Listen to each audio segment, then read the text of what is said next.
नमस्कार, मैं हूं आपके साथ शुभांगी ठाकुर। दोपहर के 3 बज चुके हैं और आप देख रहे हैं देश प्रदेश। छत्तीसगढ़ में आज क्या बड़ी खबरें मैं बताऊंगी आपको। बहुत बहुत स्वागत है आप सभी का। मैं हूं आपके साथ अविनाश कर। देश में कौन सी खबरें बनी हैं सुर्खियां बताऊंगा मैं आपको।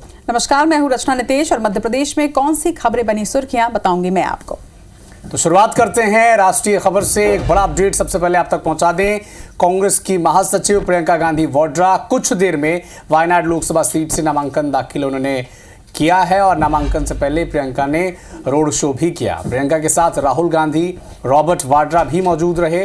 प्रियंका पहली बार चुनाव लड़ रही हैं। बीजेपी ने उनके खिलाफ नाव्या हरिदास को चुनावी मैदान में उतारा है और इस दौरान पूरी कांग्रेस पार्टी ने शक्ति प्रदर्शन किया। नामांकन दाखिल करने से पहले प्रियंका ने अपने उसी चिर परिचित अंदाज में रोड शो किया, लोगों से मुलाकात की, लोगों का अभिवादन स्वीकार किया और उसके बाद नामांकन दाखिल करने वो पहुंची। और जो ग्राफिक्स के जरिए आप देख रहे हैं कि गांधी परिवार के कितने लोग अब तक सियासत में औपचारिक तौर पर आ चुके हैं। जवाहरलाल नेहरू, फिरोज गांधी पूर्व सांसद रह चुके हैं, इंदिरा गांधी पूर्व प्रधानमंत्री, 3 बार देश की प्रधानमंत्री बनी है। इसके बाद इनके बेटे राजीव गांधी, इनके दूसरे बेटे संजय गांधी, मेनका गांधी, सोनिया गांधी, राहुल गांधी और अब प्रियंका गांधी भी वायनाड की सीट से चुनावी मैदान में उतर चुकी हैं।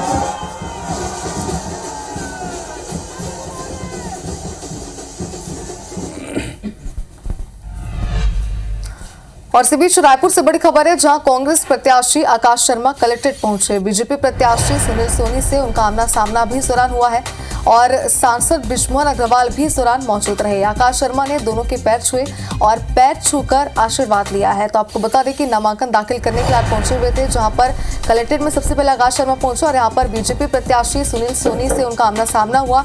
इस दौरान तस्वीर आप देखिए, सांसद बृजमोहन अग्रवाल भी मौजूद है और आकाश शर्मा ने उपचुनाव को लेकर दोनों के पैर छुए और पैर छूकर उनसे आशीर्वाद लिया है।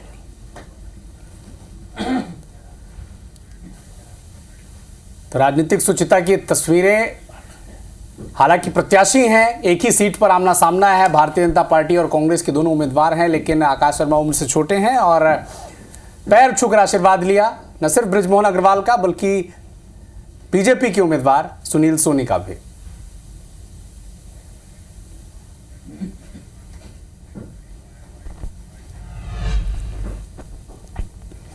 और रायपुर दक्षिण सीट के लिए बीजेपी प्रत्याशी सुनील सोनी ने नामांकन पत्र भर दिया है। बीजेपी प्रत्याशी सुनील सोनी ने मुहूर्त के अनुसार अपना पर्चा भरा।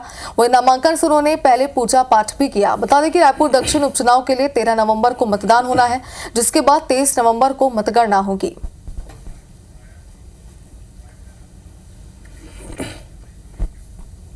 खबर आपको मध्य प्रदेश से बता दें, जहां पर पूर्व नेता प्रतिपक्ष और कांग्रेस के सीनियर नेता डॉक्टर गोविंद सिंह ने बीजेपी और आरएसएस पर जमकर निशाना साधा है। उन्होंने संगठन चुनाव और सदस्यता अभियान पर सवाल खड़े करते हुए कहा कि बीजेपी षड्यंत्रकारी संगठन है। वहीं आरएसएस को उन्होंने रूमर स्प्रेडिंग सोसाइटी करार देते हुए कहा कि राष्ट्रीय स्वयंसेवक संघ यानी कि राष्ट्रीय षड्यंत्रकारी संगठन ये षड्यंत्र फैलाने का काम करते हैं। वहीं बीजेपी के सदस्यता अभियान को लेकर गोविंद सिंह का कहना है कि बीजेपी में फर्जी सदस्यता दिलाई जा रही है और तो और कांग्रेस कार्यकर्ता को सदस्य बनाया दिया गया है। साथ ही उनका यह भी कहना है कि बीजेपी ने 1.5 करोड़ सदस्य की घोषणा की है, लेकिन बीजेपी के अध्यक्ष वास्तव में 50,000 सदस्य बनाने सामने लाएं तो मैं सार्वजनिक रूप से उन्हें मिठाई खिलाऊंगा। वहीं गोविंद के वार पर अब कैबिनेट मंत्री राकेश शुक्ला ने पलटवार करते हुए कहा कि बीजेपी के कार्यकर्ताओं ने बहुत गंभीरता के साथ सदस्यता के नए आयाम हासिल किए। उन्हें यकीन नहीं है तो आप क्षेत्र में जाइए, आपको लाखों प्रमाण देखने को मिल जाएंगे।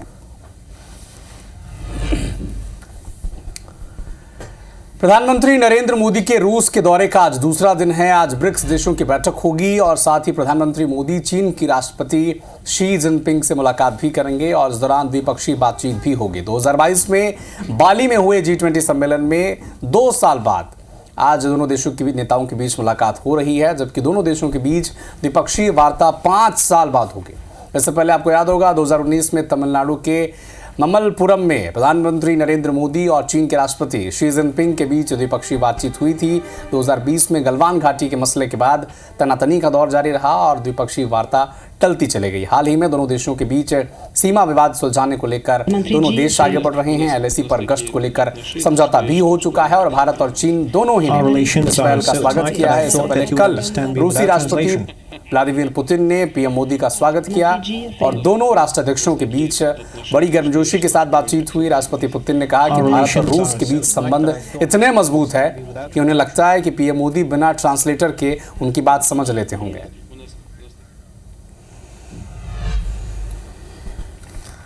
और रायपुर दक्षिण से कांग्रेस ने आकाश शर्मा को प्रत्याशी बनाया। रायपुर दक्षिण विधानसभा से पूर्व विधायक और रायपुर सांसद बिश्वन अग्रवाल ने आकाश शर्मा को बाहरी बताया, जिस पर पलटवार करते हुए पीसीसी चीफ दीपक बैज ने कहा कि आकाश शर्मा राजस्थान तो नहीं है, आकाश शर्मा कहीं के भी हो लेकिन छत्तीसगढ़िया है।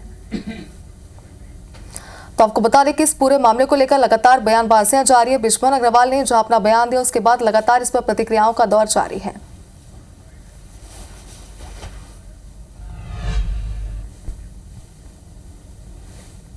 बहुत देर कर दी मेहरबा आते आते। कांग्रेस के 4 गुटों की लड़ाई में बीजेपी के प्रत्याशी घोषणा होने के 3 दिन बाद प्रत्याशी की घोषणा हुई है, और वो भी ऐसा प्रत्याशी जिसका रायपुर से कोई लेना देना नहीं है, जिनका रायपुर से कोई संबंध नहीं है, जिन्होंने रायपुर की जनता की, दक्षिण की जनता की कोई सेवा नहीं की है। आकाश शर्मा राजस्थानी तो नहीं है, छत्तीसगढ़िया है। चाहे छत्तीसगढ़ का किसी बस्तर का कोना का हो सकता है, सरगुजा का हो सकता है, लेकिन राजस्थानी तो नहीं है। आप समझ जाइए कौन है राजस्थानी। मध्य प्रदेश की राजधानी भोपाल में शेयर मार्केटिंग में इन्वेस्ट करवाने के नाम पर धोखाधड़ी का एक मामला सामने आया है, जिसमें 2 साइबर ठगों को मध्य प्रदेश के शिवपुरी और 3 साइबर ठगों को गुजरात के सूरत से क्राइम ब्रांच भोपाल ने गिरफ्तार कर लिया है। ठगों ने मुनाफे का लालच देकर 9 लाख रुपए की ठगी की घटना को अंजाम दिया था। वहीं जांच में सामने आया कि आरोपियों के खाते से लगभग 80 लाख रुपए का ट्रांजैक्शन किया गया था। महाराष्ट्र विधानसभा चुनाव 2024 के लिए राज्य की 288 सीटों के लिए मंगलवार को महाविकास अघाड़ी के बीच सीट शेयरिंग का फॉर्मूला अब तय हो गया है। करीब 4 घंटे तीनों पार्टियों के नेताओं के बीच बड़ी महत्वपूर्ण बैठक चली और इस बैठक के बाद शिवसेना उद्धव गुट के जो नेता हैं उद्धव ठाकरे और संजय राउत ने कहा कि एमवीए में सीट शेयरिंग फाइनल हो चुकी है और अब कोई मीटिंग नहीं होगी। बुधवार को प्रेस कॉन्फ्रेंस कर सीट शेयरिंग का ऐलान वो कर देंगे। सूत्रों के मुताबिक एमवीए यानी महाविकास अघाड़ी के लोकसभा चुनाव के रिजल्ट के आधार पर विधानसभा चुनाव में सीट शेयरिंग का फॉर्मूला तय किया गया है। यानी लोकसभा चुनाव में जिसे जितने सीट मिले हैं उसी के आधार पर विधानसभा सीटों में उसे कन्वर्ट करके विधानसभा सीटों का ऐलान कर दिया जाएगा। इसमें माना जा रहा है कि कांग्रेस को 100 से 105 सीटें मिल सकती हैं, शिवसेना को जो उद्धव गुट है उन्हें 96 से 100 सीटें मिल सकती हैं और शरद पवार की एनसीपी को 80 से 85 सीटों पर हिस्सेदारी और दावेदारी मिल सकती है। अन्य दलों को 3 से 6 सीटें मिलने का अनुमान है। महाराष्ट्र में 20 नवंबर को सिंगल फेज में यानी एक साथ 288 सीटों पर वोटिंग होगी और 23 नवंबर को इसके नतीजे सबके सामने होंगे। और रायपुर के सेंट्रल जेल से घोटाले के आरोपियों की शिफ्टिंग हो गई है। आरोपियों को कोर्ट के आदेश के बाद शिफ्ट किया गया। सभी आरोपियों को प्रदेश की अलग अलग जेल में भेजा गया है। जहां आरोपी अनवर ढेबर को अंबिकापुर जेल में शिफ्ट किया गया, वहीं सूर्यकांत तिवारी को जगदलपुर केंद्रीय जेल भेजा गया है। बता दें कि सभी आरोपी कोयला, आबकारी और कस्टम मिलिंग के मामले में जेल में बंद हैं।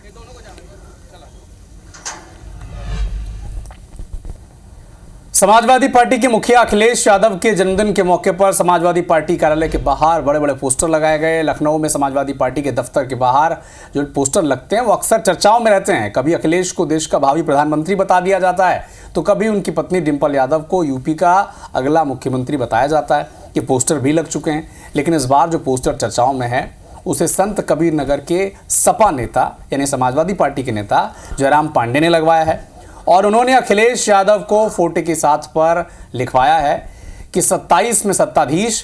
ये पोस्टर अब सोशल मीडिया पर खूब वायरल हो रहा है क्योंकि 2027 में उत्तर प्रदेश के विधानसभा चुनाव होने हैं। राजधानी रायपुर से जहां 13 साल का नाबालिग गायब हो गया। नाबालिग घर के बाहर खेल रहा था, जिसे लेकर सीसीटीवी फुटेज भी सामने आया है।